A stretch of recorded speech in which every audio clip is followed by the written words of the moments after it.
Excelência sempre, nada menos do que a excelência. Excelência é saber o seguinte e entender o seguinte: às vezes você vai fazer o melhor e o teu cliente não vai ver, o teu chefe não vai ver, as pessoas não vão te recompensar, o pior, às vezes não vão valorizar o teu hábito de excelência. Excelência é entender que é um estilo de vida. Você faz com excelência por você, você faz com excelência porque você merece, você faz com excelência porque o cliente merece. E se você quiser, você faz com excelência porque Deus merece ver um filho dele trabalhando bem feito. Esse é o hábito da excelência. Fazer bem feito sempre, nada menos do que excelência. A excelência não depende de onde você está, mas sim de quem você é. Eu vou repetir, a excelência não depende de onde você está, de qual país você está, de que posição você está, se você é rico ou não. A excelência depende de quem você é. A excelência não depende de você ter faculdade ou não. A excelência depende de quem você é, das escolhas que você faz. Fazer com excelência é um direito, receber um produto, um serviço com excelência, é um direito do cliente. E é um dever nosso fazer com excelência. É um dever fazer com excelência. Fazer sempre bem feito. O melhor da primeira vez, o melhor possível, checar, repensar, pensar em fazer mais com menos. Excelência sempre. Então, a excelência ela depende menos de onde você está, do país que você está, mas sim de quem você é. Uma comparação. Às vezes você vê uma mulher bonita ou você vê um homem bonito, né? E às vezes você vê uma mulher de tirar o fôlego. Essa é a diferença entre o bom e aquilo que tem excelência. O bom, ele até te traz uma atenção, mas somente aquilo com excelência que te traz uma falta de fôlego, um uau, uma admiração. Como nós sabemos que o nosso produto ou serviço tem excelência? Porque eles despertam o uau nas pessoas, eles tiram o fôlego das pessoas. Então o seu produto, o seu serviço, aquilo que você faz, como você é, tem despertado o suspiro nas pessoas, tem tirado o fôlego das pessoas, né?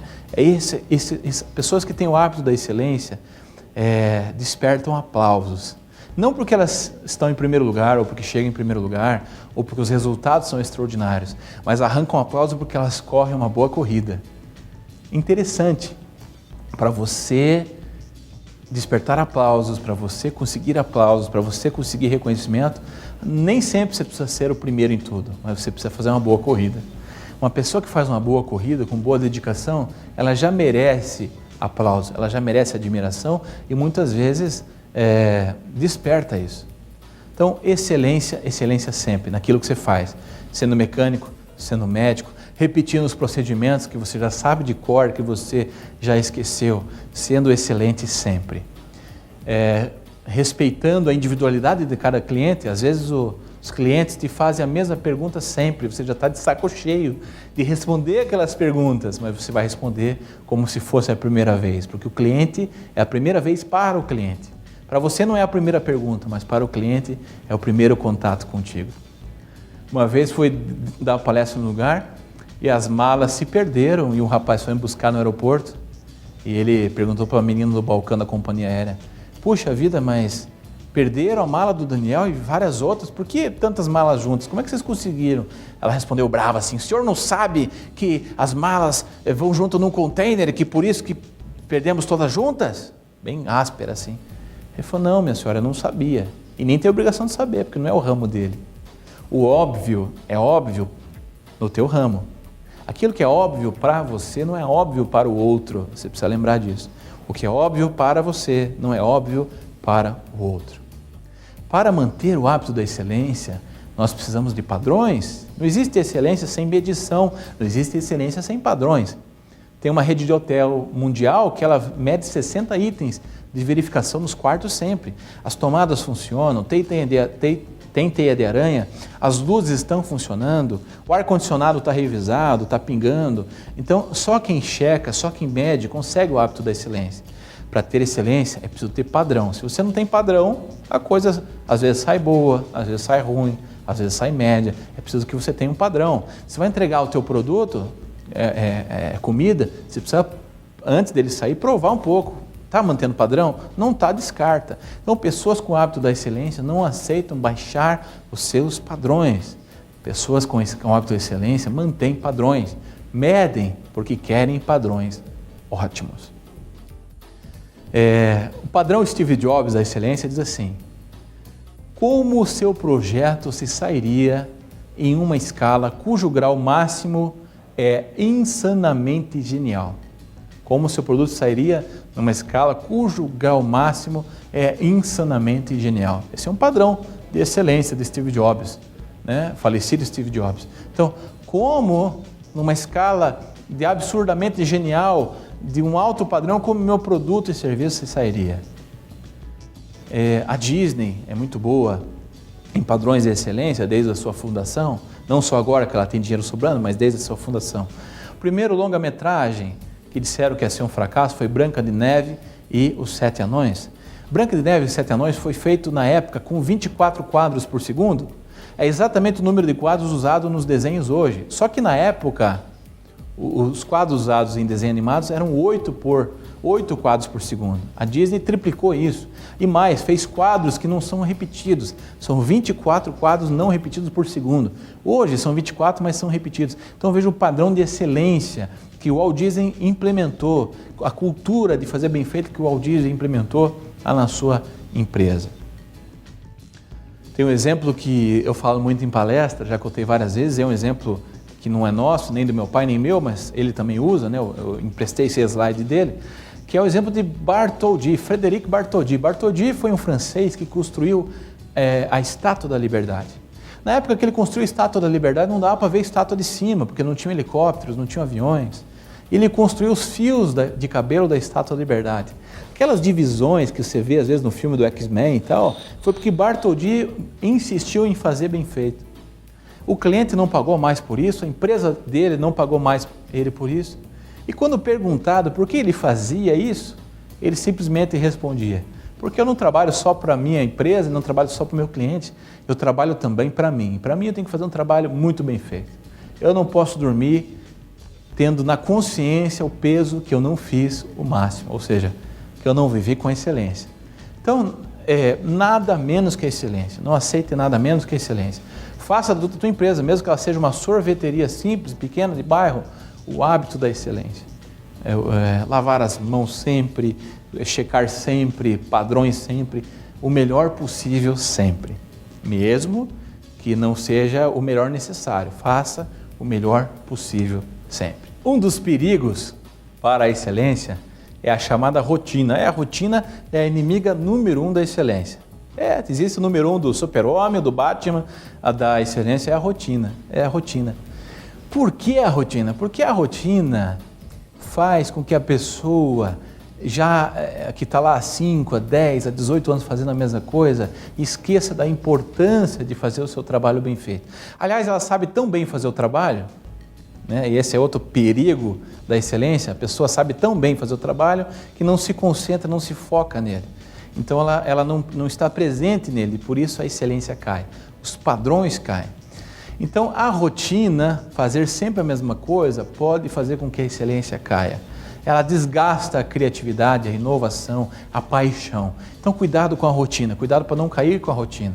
Você na área religiosa, na área organizacional, cuidado para que aquilo que você sempre faz não seja feito de maneira automática.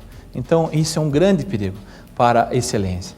Outro perigo para a excelência, são as pequenas concessões. Você pensa, hoje não tem alface americana mesmo, e vai dar uma trabalheira para pegar, então hoje vamos fazer com essa alface mesmo aqui, ninguém vai ver. Ninguém, hoje, só hoje. E você dá um pequenininho passo, um pequeno escape que vai aumentando e vai se repetindo. Mas então se for um dia pode faltar outro, etc. E você, nos pequenos desvios, começa a baixar os padrões. Outra coisa que bate de frente com a excelência são as pessoas preguiçosas. Quando Jesus Cristo conta na Bíblia, por exemplo, a passagem dos talentos, né? Um homem recebeu tantos talentos, outro tantos, etc. E o Senhor saiu e depois voltou para checar os talentos. Um tinha 5 e ganhou mais tantos, outro tinha 3 e ganhou mais tantos. E outro que recebeu só, acho que 1 talento, enterrou na terra, né? Com medo de perder, de negociar, etc. e ele é chamado de servo mau e preguiçoso. E aí é outra coisa contra a excelência, a preguiça. As pessoas às vezes não fazem com excelência por preguiça.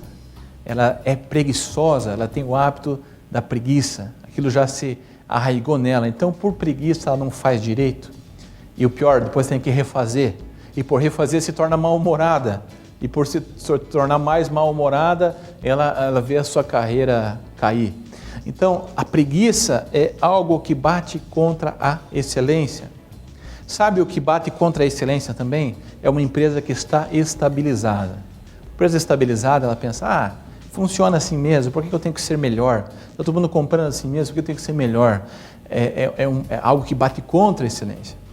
Outro perigo contra a excelência é a arrogância. A pessoa arrogante, ela acha, eu sou bom mesmo, se você não quiser, tem gente que quer, o problema é seu. Você não quer ficar aqui na minha comunidade, ou no meu restaurante, ou nesta igreja, o problema é seu, as portas estão abertas, procure outra. Então essa pessoa se acha líder, é algo contra a excelência. A pessoa acha que é líder, que não precisa, por estar em primeiro lugar, não precisa se reinventar, tem quem quer, eu sobrevivo sem você. Então é uma pessoa que não percebe que esses pequenos cupins fazem um estrago gigantesco. Aliás, uma pesquisa diz isso, né? Os cupins causam mais estrago financeiro que os furacões, só que os furacões aparecem mais. Furacões são os grandes erros, as grandes coisas, as grandes reclamações que aparecem muito, mas o que quebra uma empresa são os pequenos cupins, aquela pessoa que você mandou embora, aquela pessoa que você não se importou, que vai falar para 3, 4 mil pessoas na internet. Então, as pequenas coisas que vão minando a excelência. Rotina.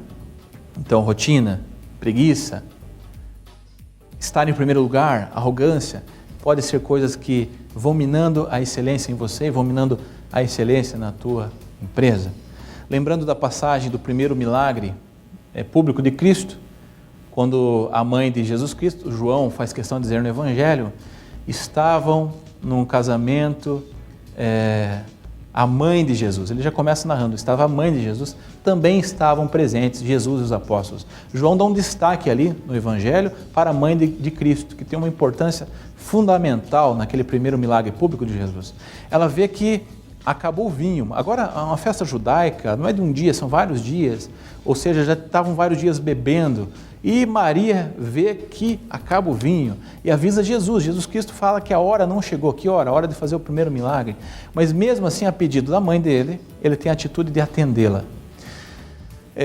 Pede aos servos que encham as talhas de água. Veja, aí é uma coisa interessantíssima. As talhas, elas tinham 100 litros e eram de pedras. Imagine, 100 litros de água são 100 quilos, mais a talha de pedra. Então, 120, 130 quilos. Aqueles colaboradores encheram as talhas de água até a boca. Eles não sabiam o que ia acontecer. Jesus Cristo aparentemente não tinha realizado ainda um milagre público, mas mesmo assim, a despeito do cansaço, a despeito do serviço, a despeito do quanto aquilo ia lhe custar, do peso, eles encheram as talhas de água até a boca. Isso é importantíssimo. Fizeram com excelência. E porque fizeram com excelência, Cristo abençoa aquela água e transforma aquela água em vinho, segundo a Sagrada Escritura. E por isso eles têm do melhor vinho em abundância. Se aqueles servos tivessem enchido pouquinho, o vinho teria sido pouco. Graças ao trabalho de excelência deles, a festa teve muito vinho e vinho de boa qualidade. E agora eu quero falar especificamente para você que é um crente, alguém que crê em Deus, não importa a tua religião. O que você tem apresentado para Deus abençoar? Qual é o trabalho que você tem apresentado para que Deus abençoe? Um trabalho mal feito? Um trabalho desleixado? Um trabalho preguiçoso? Ou um trabalho de excelência? Fazendo o máximo possível a você e acreditando que o resto Deus fará. Esse é o segredo, fazer o nosso melhor, é crer que Deus fará o resto. Então, o que você tem apresentado para Deus? O que você tem feito? A excelência é um hábito já desenvolvido por você? A excelência é algo arraigado em você, na tua empresa? Se não é, urgentemente, comece a fazer com que seja. Então, escolha a cada dia fazer o melhor, fazer com excelência, fazer o melhor possível. Talvez não seja o melhor necessário, mas é o melhor possível para você. E se você fizer o melhor possível, como aquela criança faz o melhor possível, com a caneta que ela tem na mão, com a cor que ela tem na mão, e ela toca o coração dos seus pais, assim, no melhor possível, você vai conseguir tocar o coração dos seus clientes. Nada mais e nada menos que a excelência, tirar o uau.